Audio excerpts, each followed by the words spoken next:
Hola, it's Carpaccio with the Weekly Pele Report, and this one is for Wednesday, April 26th of 2023. And I am too late with the Pele Report and too busy to go on a hike out in nature down to the river.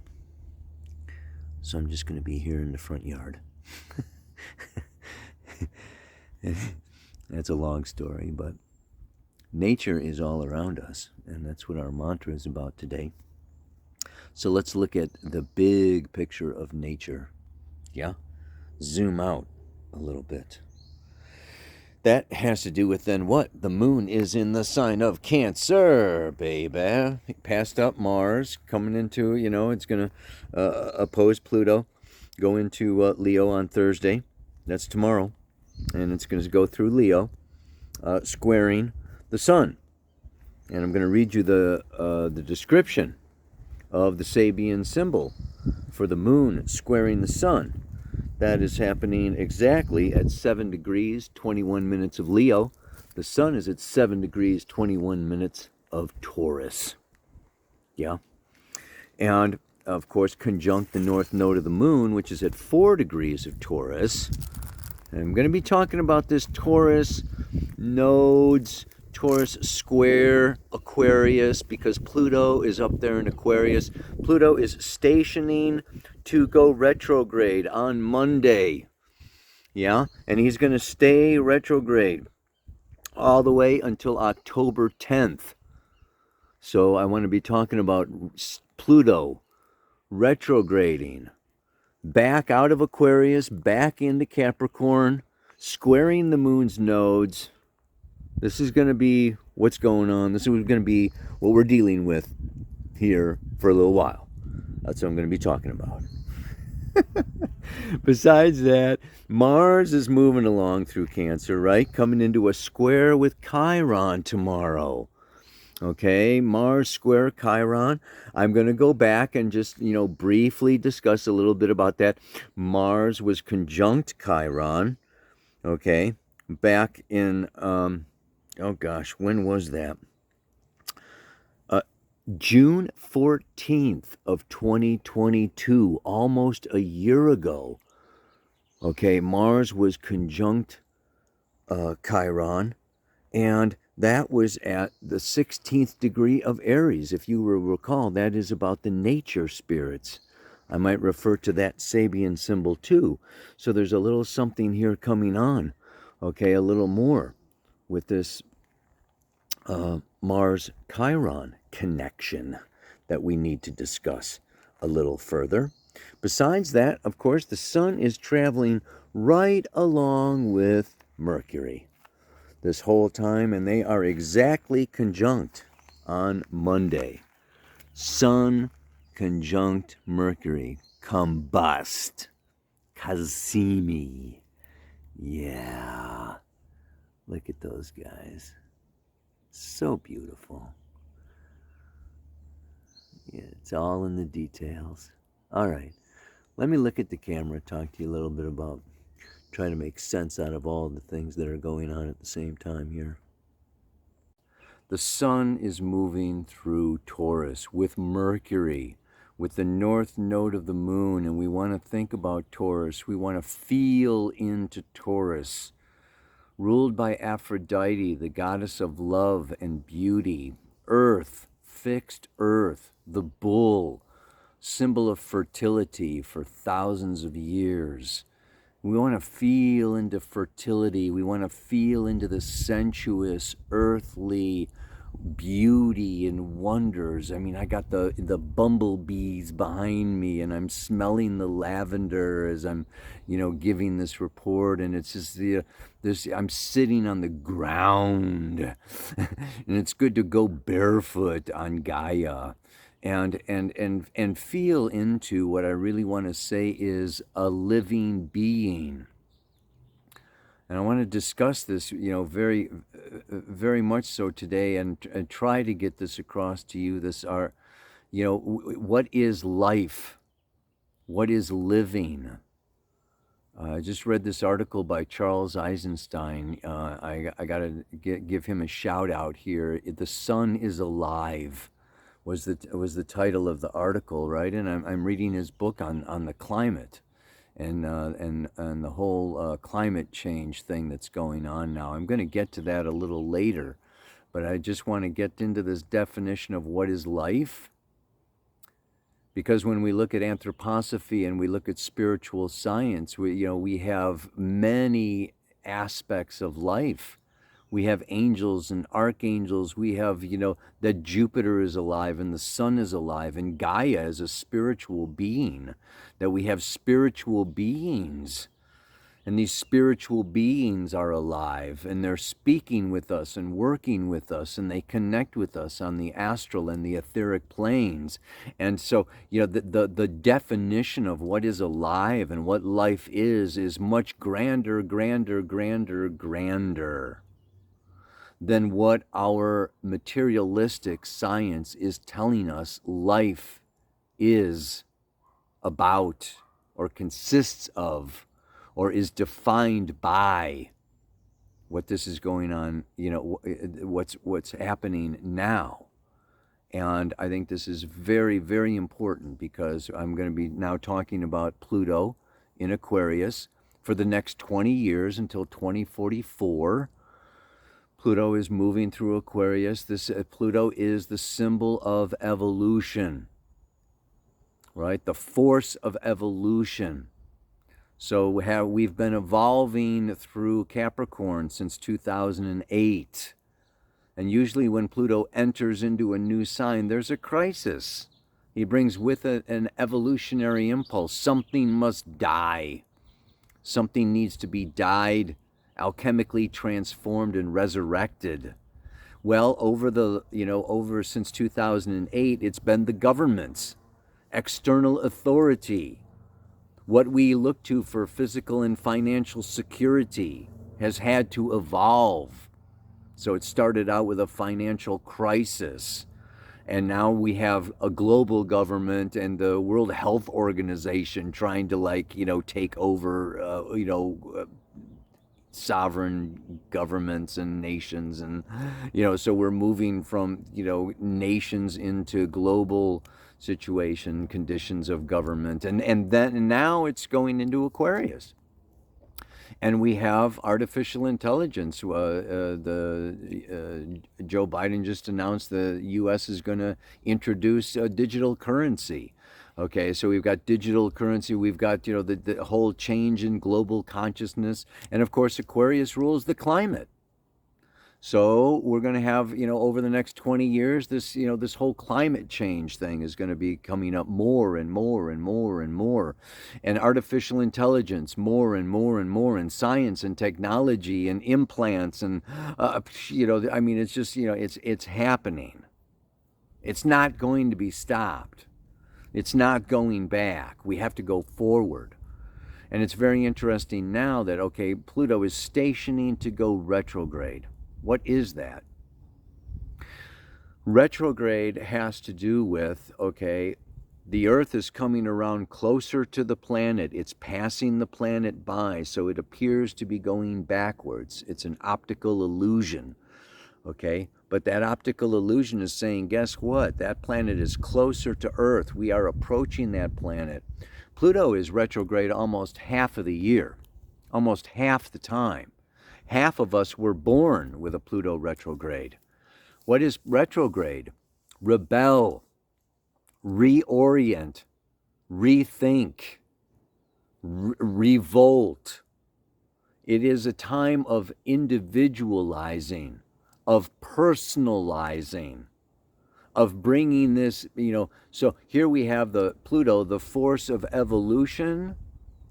Retrograde is I'm going to evolve in my own way, unconventional, outside the box, not following, but no, I need to really, rebel against the norm, rebel against the consensus, rebel against what I am given, and evolve something new, something different.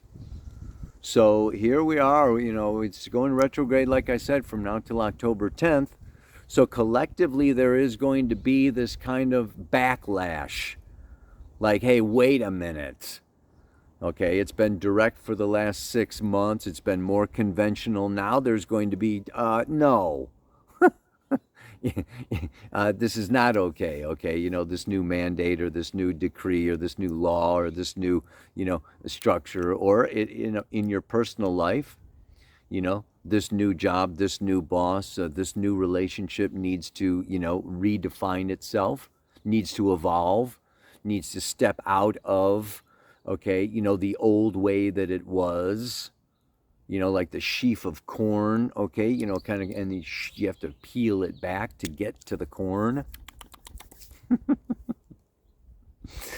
So this is the retrograde Pluto. So and it's going back into Capricorn. It is at this 0 degree, okay, of Aquarius for what is it? I mean, it's interesting.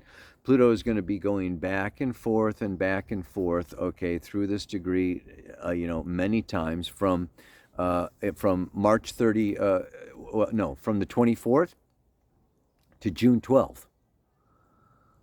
It's at 0 degrees from March 24th. Then now it's stationing retrograde. It's going to go back until June 12th. That's 11 weeks at the very 0 degrees of Aquarius.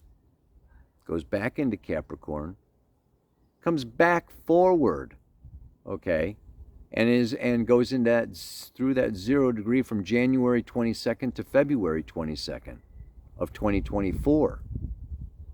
Then it goes retrograde from July 18th to September 2nd of 2024 at that 0 degrees.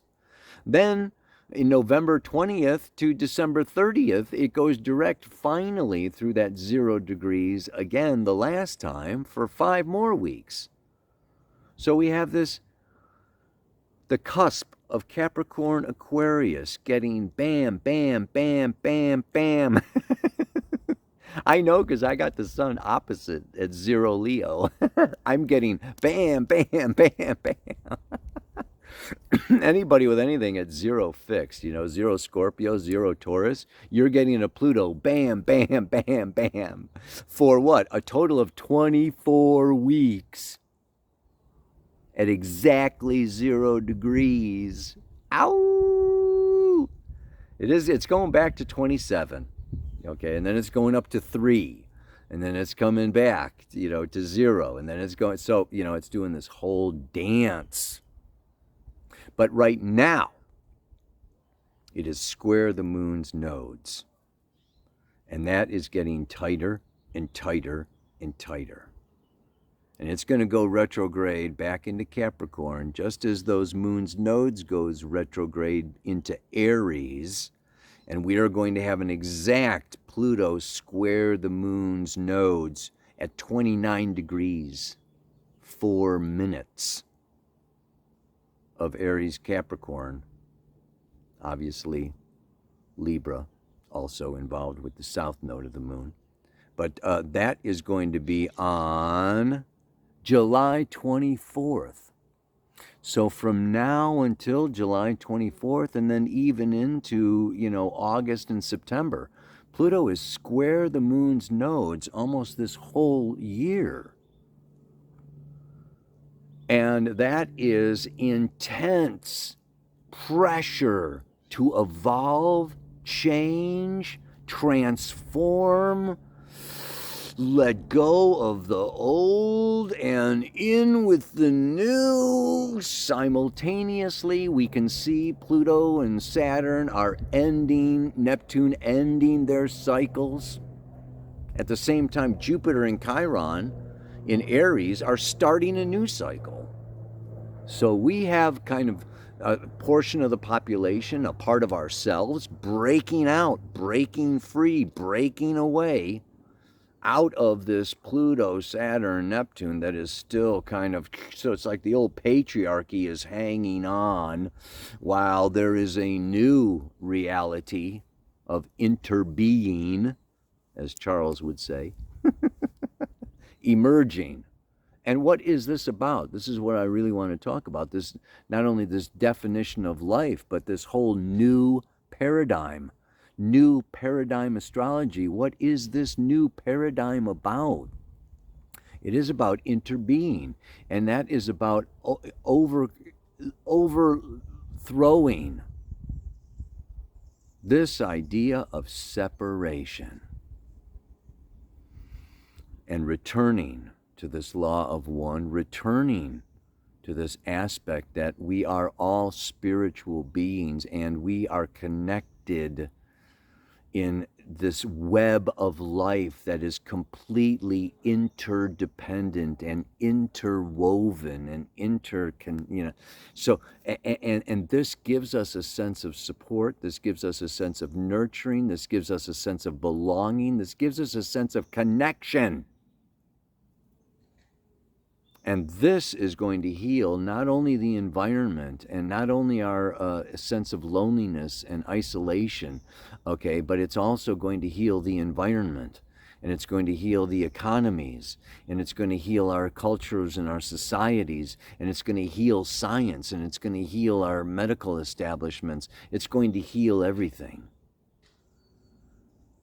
When we come into this sense and this knowing, okay, that nature is not some separate thing out there, that if we get rid of our carbon, we're going to fix the climate, or that if we, that we separate things out like materialistic science wants to do.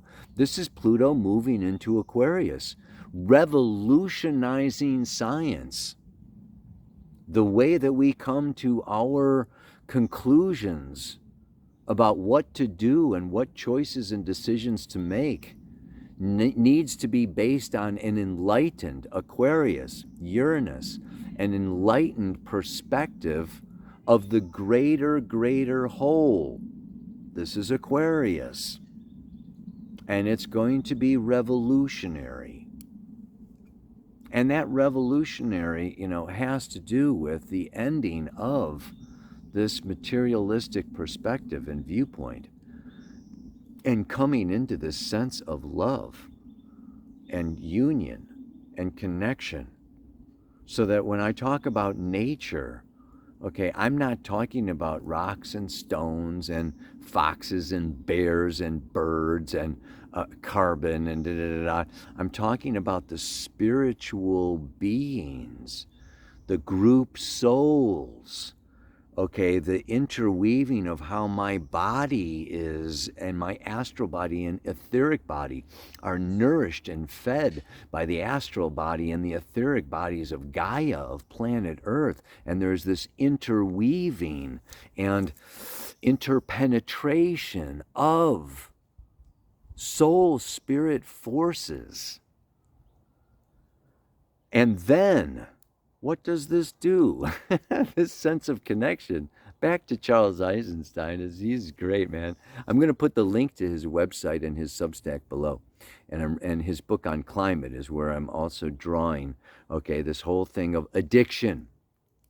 We've got Neptune, okay, in Pisces. We've got Saturn in Pisces. This deals with addictions, because addictions are what we use to fill the void, fill the emptiness. And when we feel disconnected, when we feel lonely, when we feel isolated, when we feel separated, let's not forget the ego lives in separation. So when we're in our ego, we feel this separation. When we move out of ego into soul spirit, we know we are connected and united. And when we are in love, when we are in our heart's magnetic field, we can feel this connection with nature. And that I'm not sitting on Gaia, okay? I am one with Gaia. When I get out of this physical, egoic consciousness into this expanded state of meditative consciousness. This is very important. because, I just got off this call, this AI call, about using Chat GPT, to help design a meditation practice. And it's just like, no, I'm sorry. A meditative practice is moving into soul, spirit, heart, out of square wave, linear, logical, rational, artificial, computerized, state of, definitions. Define, finite, okay, of what the heart is, of what warmth is, of what love is. The artificial intelligence can really delude us into thinking that because it's so fast, it actually knows. And it's very deceptive. We need to be very careful how we use our artificial intelligence. Just wanted to say it's like a carpenter.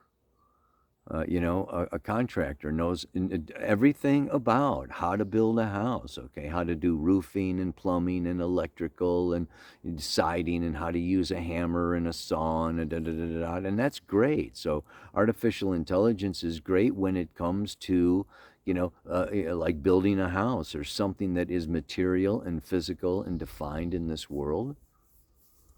But to take a carpenter, okay, and ask him, to perform surgery, ask him to heal, your psychology, ask him to be an astrophysicist.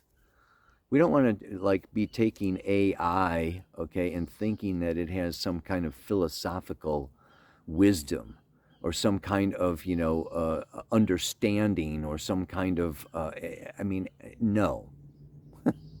No. And I know it's teaching itself, but it's only teaching itself off of the food that it has been given. And the food that it has been given has been food from materialistically oriented programmers that are, it's so, it's going to, so these, Mars is moving through Cancer. The moon is in Cancer right now as I'm speaking to you. This is a water sign, earth and water, feminine, non-linear, non-logical, non-rational, feeling, inner world of nature in all of her splendor and glory in square to this Pluto up there in Aquarius. So it's time for a revolution. And it's time to, like today's mantra says, I wanted to read to you the square. First of all, this is great. This is great. The square for the square moon, that's coming up. It's at the 8th degree of Leo. This is the Sabian symbol for Leo, 8 degrees. The square is happening at 7 degrees, 21 minutes. You always round up when you read the Sabian symbol, because from 7 degrees 0 minutes to 7 degrees 59 minutes, that is the 8th degree of Leo. A communist activist spreading his revolutionary ideals. The emotional and ideological attempt to return to a state of non-differentiation and chaos as a prelude to a new type of order. A new paradigm. There's a new order coming. This symbol, beyond all present-day socio-political controversy, represents the activity of destructive or catabolic forces in answer to the type of confrontation suggested by the symbol for Leo 6 degrees. The old order is confronted by the youthful drive for a new way of life and a new sense of values. As the old order refuses to yield its prerogatives, this refusal polarizes violent revolutionary action. The revolutionary may have beautiful dreams of a classless society, free from greed and harsh struggle for survival. But the first practical result of his activity almost inevitably appears as chaos.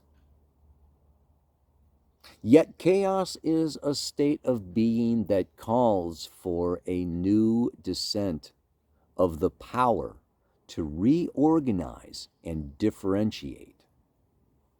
Alas, such a descent most often is still based on old concepts, and one witnesses a struggle for personal and dictatorial power.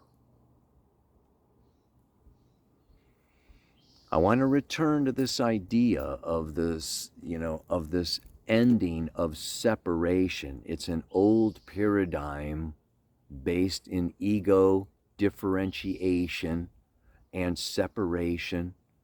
And that separation leads to self-interest. It leads to self-preservation. It leads to a sense of a limited supply. It leads to a sense of loneliness and emptiness that leads to addiction, and us filling that with more love and more power and more money and more food and more drugs and more, it's just more fossil fuels. I mean, so everything, so many of our problems are based upon addiction.